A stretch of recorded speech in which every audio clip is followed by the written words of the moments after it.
मैंने बस इतना लिख दो। आई लो, यो बचपन से मेरा भतीजा मेरे कमरे में सोता था। गुर्बत की वजह से घर छोटा था और अलग बिस्तर का इंतजाम ही नहीं था। मैं बड़ी थी और उसकी हर छोटी बड़ी ज़रूरत का ख्याल रखती थी। जैसे जैसे वक्त गुजरता गया, हम दोनों की बॉन्डिंग और गहरी होती गई। जब मेरा भतीजा 18 साल का हुआ तो मैंने महसूस किया कि अब वो बचपन वाला मासूम बच्चा नहीं रहा। उसकी अदाओं में एक अलग ही कॉन्फिडेंस आ गया था। रात को जब हम दोनों एक ही कमरे में होते लगता जैसे सारी दुनिया हमसे दूर है और सिर्फ हम दोनों एक दूसरे के लिए बने हैं। इस रात भी मैं देर तक जागती रही। भतीजे ने मजाक में कहा, चुची तुम्हें नींद नहीं आ रही या मुझे परेशान करने का इरादा है? मैं हंस कर बोली, नहीं रहे, बस सोच रही हूँ जिंदगी कितनी जल्दी बदल गई है। वो मेरी तरफ देखकर मुस्कराया। उसकी मुस्कुराहट में एक नई शरारत थी जो पहले कभी नहीं देखी थी। मुझे लगा जैसे हमारी बातें अब सिर्फ चुची भतीजे वाली हद तक नहीं रही, कुछ और ही रंग चढ़ रहा था।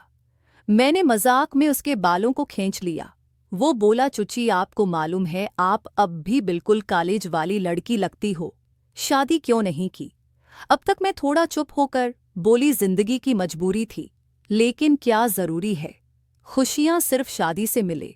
वो मेरी तरफ और करीब आ गया, जैसे मेरी बात समझने की कोशिश कर रहा हो।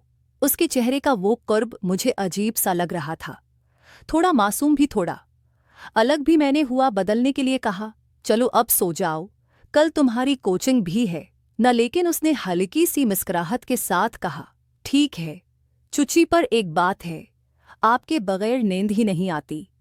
इस एक लाइन ने जाने क्यों मेरे दिल की धड़कन तेज कर दी। इस रात हम दोनों एक ही कंबल के अंदर सो गए, पर नींद हम दोनों की आंखों से दूर थी। एक बहुत सारा खामोशी और एक अजीब सा कशिश, जैसे कहानी अभी शुरू हुई हो। अगली रात भी वही मंजर था। भतीजा कोचिंग से लेट आया, थोड़ा थका हुआ लग रहा था। मैंने कहा, आजा खाना गरम कर देती हूँ। उसने थोड़ा सा खाया और साइदा मेरे कमरे में आकर बिस्तर पर गिर गया। मैंने मजाक में कहा, बस इतनी थकाहट, अभी तो उम्र है तेरी जवानी की और ऐसे थक कर गिर जाता है।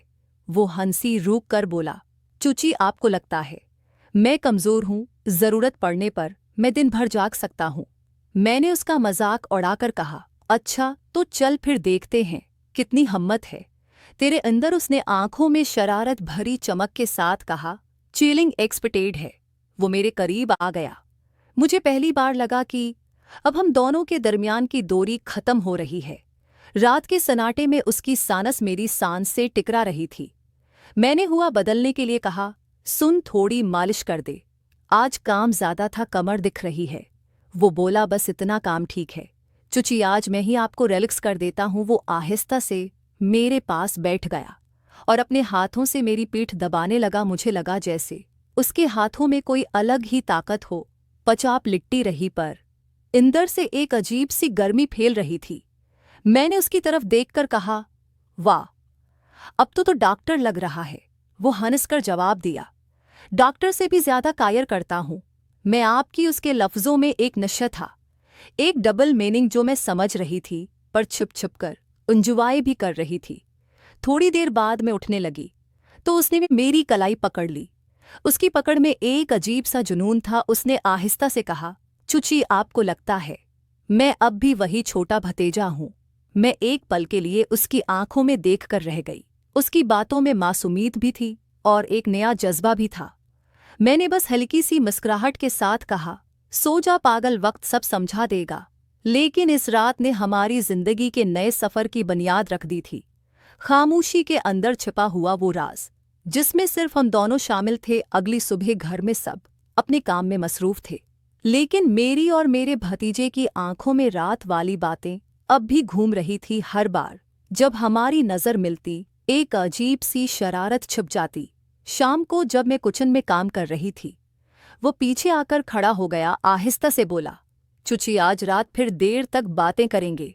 मैंने उसकी तरफ देखे बगैर कहा, तुझे लगता है मैं इतनी फरी हूं? कल सुबह मुझे काम पर भी जाना है। वो मजाक में बोला, काम आपका फेवरेट है या? मैं उसके लफ्जों ने मुझे एक पल के लिए हला दिया। मैंने गुस्से का ड्रामा करते हुए कहा, ज्यादा शरारत मत कर, वरना माँ को बोल दूंगी। वो हंस कर बोला, अरे अब तो डरती भी प्यार से है। इस रात फिर से वो मेरे कमरे में आया। अंधेरा था, बस खिड़की से हल्का चांदनी का नूर अंदर आ रहा था। उसने बिस्तर पर बैठकर कहा, चुची एक बात बोलो। मैंने कहा, हाँ बोल ली। वो थोड़ा रखकर बोला, चुची जब मैं आपके पास होता हूँ न लगता है जैसे दुनिया की सारी परेशानी दूर हो जाती है। और सच कहूँ तो मुझे नींद भी तभी आती है जब मैं आपके पास होता हूँ। मुझे उसके लफ्ज़ों में एक अलग ही खरापन महसूस हुआ, जैसे वो अंदर से दिल की बात की रहा हो। मैंने हल्की सी मुस्कुराहट के साथ कहा, पागल अब भी वही छोटा बच्चा है जो बचपन से मेरी गोद में सोता था। वो करीब आया, मेरी आंखों में देखकर बोला, नहीं चुची अब मैं बच्चा नहीं रहा। इस वक्त एक खामोशी छा गई जो सब कुछ कह रही थी। उसकी सांसें तेज थीं, मेरी धड़कन बढ़ रही थी। कंबल के अंदर हम दोनों बिल्कुल पास पास थे। हर छोटी बात अब डबल मीनिंग बन गई थी। मैंने मजाक में कहा, छुपकर सो जा अब। वो हंस कर बोला, ठीक है पर आज मैं आपके उतना